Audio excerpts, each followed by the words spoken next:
Apakah Anda seorang pebisnis yang suka dengan desain minimalis? Karena kadang traveling membutuhkan device yang praktis, kalau yang berat biasanya bikin otot-otot menangis.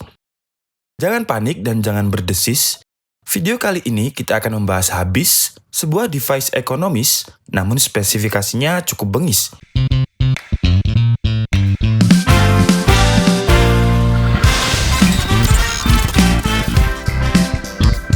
Hai guys, kembali lagi bersama saya Andika Setiabudi dari DKID.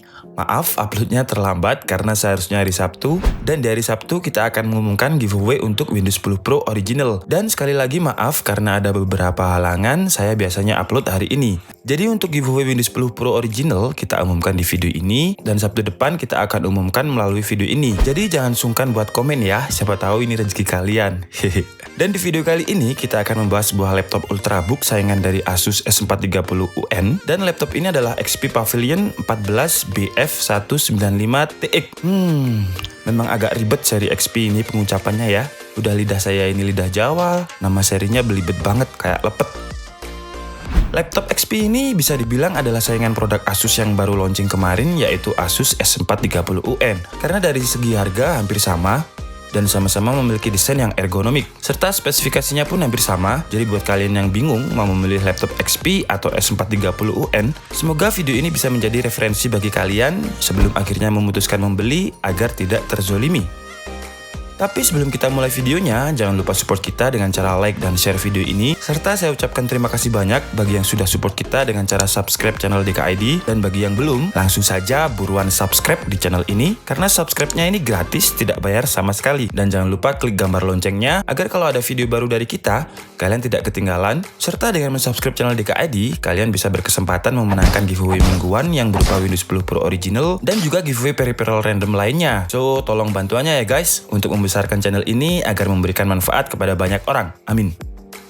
Oke, sekarang mari kita bahas Ultrabook saingan S430 UN ini. Kenapa saya bilang saingannya? Pertama, dari harganya sama, kisaran 11 juta sampai 12 juta untuk SKU yang Core i5. Kemudian dari segi warna, antara S430 dan XP ini juga agak-agak nyeleneh.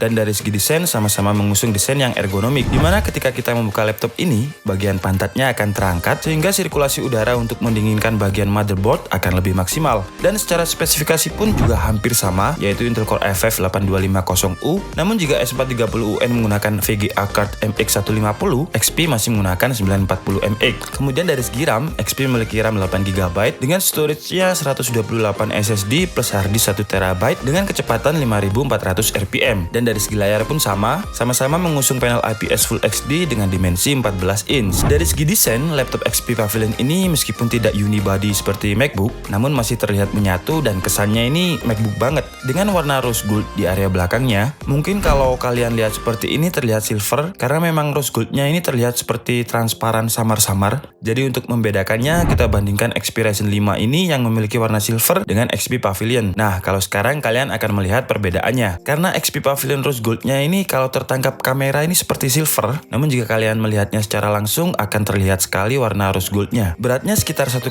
kg dengan ketebalan 2 cm, yang kalau dibandingkan dengan Asus S430 UN, XP Pavilion ini masih lebih tebal dan lebih berat sedikit lah, cuma beberapa gram dan beberapa sentimeter. Kemudian dari bahan material, di area belakang ini terbuat dari aluminium yang sangat solid, yang sepertinya jika kalian tanpa sengaja menduduki laptop ini, layarnya ini tidak akan mudah goyah atau mudah rusak.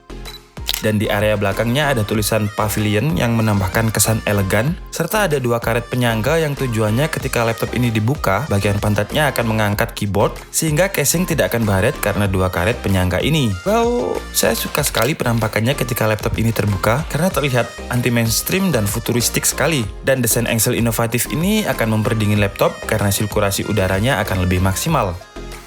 Di area dalam, sama seperti XP Pavilion lain, bahannya terbuat dari metal dan tombol keyboardnya pun juga terbuat dari metal. Jadi awas kesetrum kalau menggunakan laptop ini pada saat dicas ya. Pastikan tangan kalian tidak dalam kondisi basah. Untuk keyboardnya pendapat saya cukup nyaman dengan ukuran tombol yang lumayan besar-besar.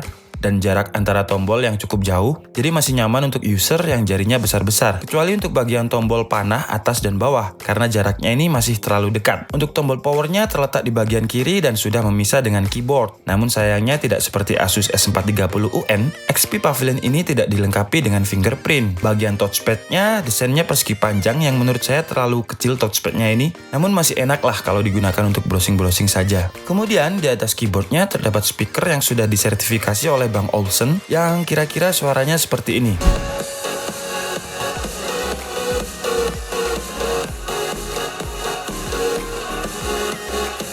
Well, jujur saja, saya ini penggemar sound system dan suara laptop XP ini ya begitulah. Speaker laptop mau gimana lagi? Kalau kalian pengen yang kenceng, ya beli sound system yang buat orang nikahan itu. Suaranya biar menggelegar.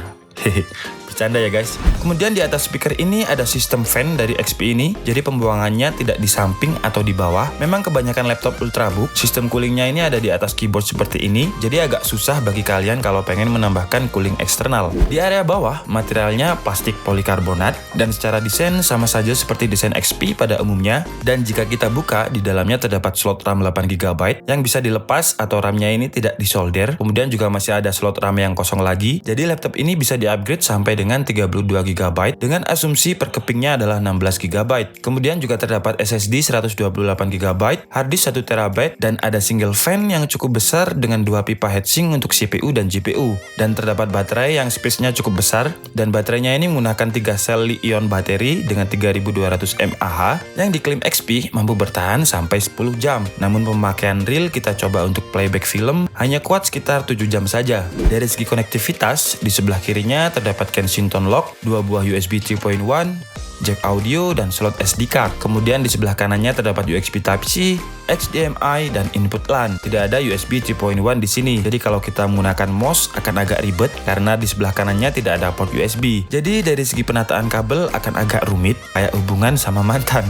Dari segi layar, XP Pavilion ini memiliki dimensi 14 inch dengan panelnya IPS yang sudah Full HD dengan 45% NTSC dan juga 60Hz frame rate. Dengan wide viewing angle yang entah karena layarnya ini reflect atau wide viewing angle-nya yang memang tidak bagus, karena jika dilihat dari sudut 45 derajat masih agak gelap jika dibandingkan dengan layar dari Acer Swift. Dan seperti kebanyakan laptop zaman now, layarnya sudah frameless dan di bagian framenya ini bahannya cukup unik karena bahannya seperti parutan kuku yang agak-agak kasar gitu. Kemudian untuk kameranya juga sudah lumayan bagus, sudah XD Vision dan dilengkapi dengan mikrofon. Oke, sekarang kita tes performa dari XP Pavilion Ultrabook ini. Pertama kita tes melalui Cinebench R15, dan untuk tes GPU-nya, XP Pavilion ini mendapatkan 70 fps, dan untuk CPU tesnya kita mendapatkan skor 547 CB. Lanjut ke tes benchmark dengan 3D Mark menggunakan driver TimeSpy. XP Pavilion ini mendapatkan skor sekitar 749, dan saat pengujian menggunakan driver TimeSpy ini lag-nya memang agak kerasa banget.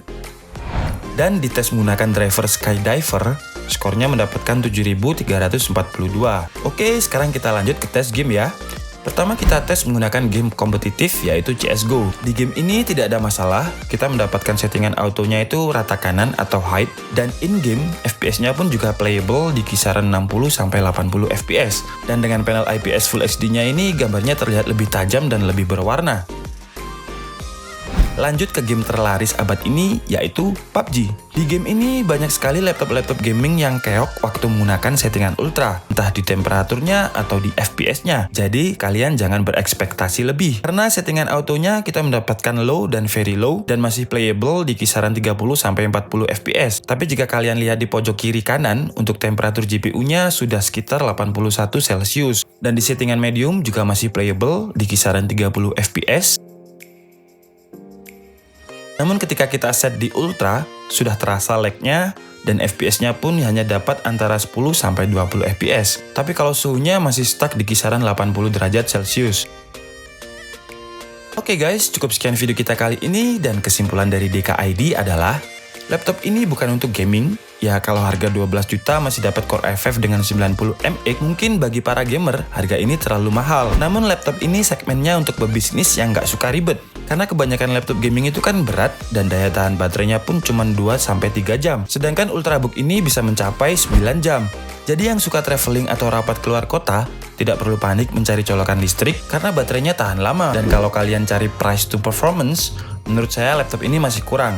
Namun kalau kalian mencari desain yang terlihat mahal, XP ini bisa jadi jawaban. Namun sekali lagi ini adalah pendapat pribadi saya ya. Jika menurut kalian pendapat kalian lebih benar, kalian bisa mengkoreksinya di kolom komentar. Dan sebelum kita akhiri videonya, mari kita cari pemenang giveaway Windows 10 Pro original untuk minggu kemarin. Video minggu kemarin yang ikut tidak terlalu banyak, tapi gak apa-apa. Karena dengan begitu, kesempatan bagi subscriber DKID yang tidak pernah absen untuk komen akan menjadi lebih besar untuk menang. Dan langsung saja kita cari pemenangnya melalui komen picker. Dan pemenang minggu ini adalah Deva Ananda. Langsung saja kita cek. Wah, belum subscribe atau di hide ya. Maaf Deva, Anda belum beruntung. Dan langsung saja kita cari lagi. Dan percobaan kedua, pemenangnya adalah Welly Andrean. Wah, ini kayaknya penggemar beratnya Sally ya. Dan langsung saja kita cek. Yeay, sudah subscribe. Selamat kepada Welly. Mohon DM atau email untuk verifikasi datanya ya, biar nanti Sally yang ngirim hadiahnya.